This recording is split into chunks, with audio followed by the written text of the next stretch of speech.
Hello everyone, welcome to Drishti Judiciary's Law MCQs program. Practice questions covering legal current affairs, general knowledge, and previous year questions. Let's begin today's episode.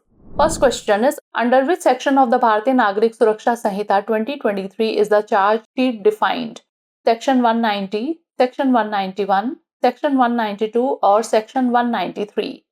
भारतीय नागरिक सुरक्षा संहिता 2023 की किस धारा के अंतर्गत chargesheet को परिभाषित किया गया है?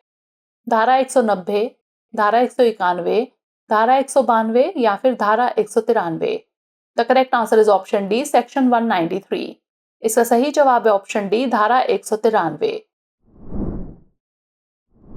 A charge sheet is defined under section 193 of the Bharatiya Nagrik Suraksha Sanhita 2023. It is the final report prepared by a police officer or investigative agency after completing their investigation of a case. Charge sheet को भारतीय नागरिक सुरक्षा संहिता 2023 की धारा 193 के तहत परिभाषित किया गया है.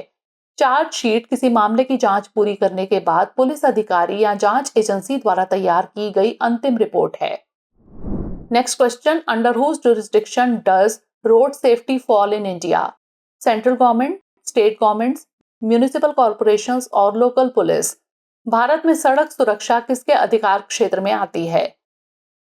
केंद्र सरकार, राज्य सरकार, नगर निगम या फिर स्थानीय police? The correct answer is option B, state governments. इसका सही जवाब है ऑप्शन बी, राज्य सरकार.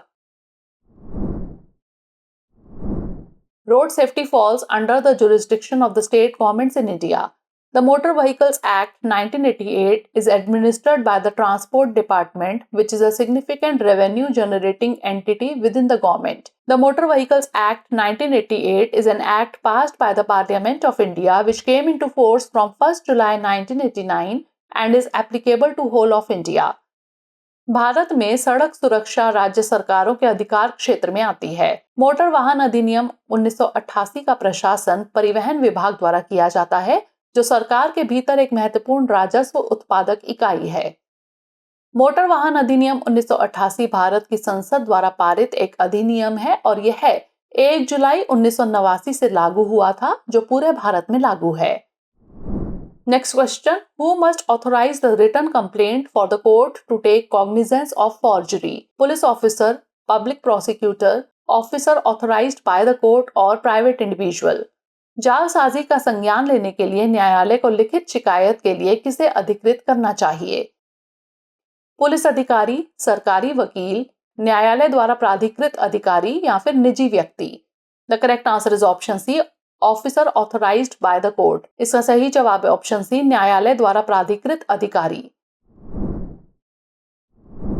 Recently, in the Arokiyasamy versus the state of Tamil Nadu and another case, the Supreme Court reiterated that Section 195 1B Part 2 of the CRPC does not impose a restriction on examining allegations of forgery related to documents filed in court if the forgery occurred before their submission. According to Section 195 1B Part 2 of the Code of Criminal Procedure, a court can take notice of a forgery offence involving a document presented as evidence in a court proceeding only if there is a written complaint from an officer authorized by the court where the forged document was submitted. हाल ही में अरोकियासामी बनाम तमिलनाडु राज्य एवं अन्य के मामले में सर्वोच्च न्यायालय ने दोहराया कि सीआरपीसी की धारा 195(1)(b)(2) न्यायालय में दायर दस्तावेजों से संबंधित जालसाजी के आरोपों की जांच करने पर प्रतिबंध नहीं लगाती है, यदि जालसाजी उनके प्रस्तुत किए जाने से पहले हुई हो. दंड प्रक्रिया संहिता की धारा 195(1)(b)(2) के अनुसार न्यायालय कार्यवाही में साक्ष्य के रूप में प्रस्तुत किए गए दस्तावेज से संबंधित जालसाजी अपराध का संज्ञान तभी ले सकता है जब उस न्यायालय द्वारा अधिकृत अधिकारी की ओर से लिखित शिकायत हो जहां जाली दस्तावेज प्रस्तुत किया गया था. Next question, who has been appointed as the chairperson of the supreme court's gender sensitisation and internal complaints committee? Justice Hima Kohli, justice DY Chandrachud, justice BV Nagarathna और जस्टिस NV रमन्ना. सर्वोच्च न्यायालय की लिंग संवेदनशीलता और आंतरिक शिकायत समिति के अध्यक्ष के रूप में किसे नियुक्त किया गया है? न्यायमूर्ति हिमा कोहली, न्यायमूर्ति DY चंद्रचूड़, न्यायमूर्ति BV नागरत्ना या फिर न्यायमूर्ति NV. Ramana. The correct answer is option C, justice BV. Nagarathna. इसका सही जवाब है ऑप्शन सी, न्यायमूर्ति BV. Nagarathna.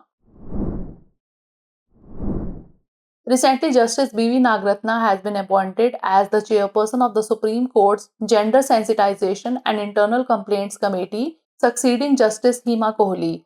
This committee was established under the Gender Sensitization and Sexual Harassment of Women at the Supreme Court of India, Prevention, Prohibition and Redressal Regulations 2013। हाल ही में न्यायमूर्ति BV. Nagarathna को सर्वोच्च न्यायालय की लिंग संवेदनशीलता एवं आंतरिक शिकायत समिति का अध्यक्ष नियुक्त किया गया है, जो न्यायमूर्ति हिमा कोहली का स्थान लेगी। इस समिति की स्थापना भारत के सर्वोच्च न्यायालय में महिलाओं के प्रति लैंगिक संवेदनशीलता एवं यौन उत्पीड़न रोकथाम, निषेध एवं निवारण विनियम 2013 के अंतर्गत की गई थी। Last question is, which of the following terms is not defined under Section 2 of the Registration Act 1908? Registration, addition, endorsement और lease। निम्नलिखित में से कौन सा शब्द पंजीकरण अधिनियम 1908 की धारा 2 के अंतर्गत परिभाषित नहीं है? पंजीकरण, अतिरिक्त, पृष्ठांकन या फिर पट्टा। The correct answer is option A, registration. इसका सही जवाब है ऑप्शन ए, पंजीकरण। Registration is not defined under the Section 2 of the Registration Act 1908. Terms such as addition, book, district and sub-district, district court, endorsement and endorsed, immovable property, lease, movable property, representative have been defined in Section 2 of the Registration Act 1908. पंजीकरण अधिनियम 1908 की धारा 2 के अंतर्गत पंजीकरण को परिभाषित नहीं किया गया है। पंजीकरण अधिनियम 1908 की धारा 2 में अतिरिक्त पुस्तक जिला और उप जिला, जिला न्यायालय, पृष्ठांकन और पृष्ठांकित, चल अचल संपत्ति, पट्टा, प्रतिनिधि जैसे शब्दों को परिभाषित किया गया है। Now is the time for practice question. What is the position of unpaid dower as per Muslim personal laws? Unsecured creditors, secured creditors, both A and B or none of the above? आइए note कर लेते हैं अभ्यास प्रश्न। मुस्लिम personal law के अनुसार अवैतनिक मेहर की स्थिति क्या है? असुरक्षित ऋणदाता, सुरक्षित ऋणदाता, ए और बी दोनों, या फिर इनमें से कोई नहीं? Send the answer of this question in the comment section. Stay tuned for the next episode. Thanks for watching. इसका उत्तर हमें कमेंट सेक्शन में जरूर भेजिएगा। मिलते हैं अगले एपिसोड में। धन्यवाद। डियर व्यूअर्स, अपने एग्जाम की तैयारी को और बेहतर करने के लिए हमारे चैनल को लाइक, शेयर और सब्सक्राइब करना न भूलें।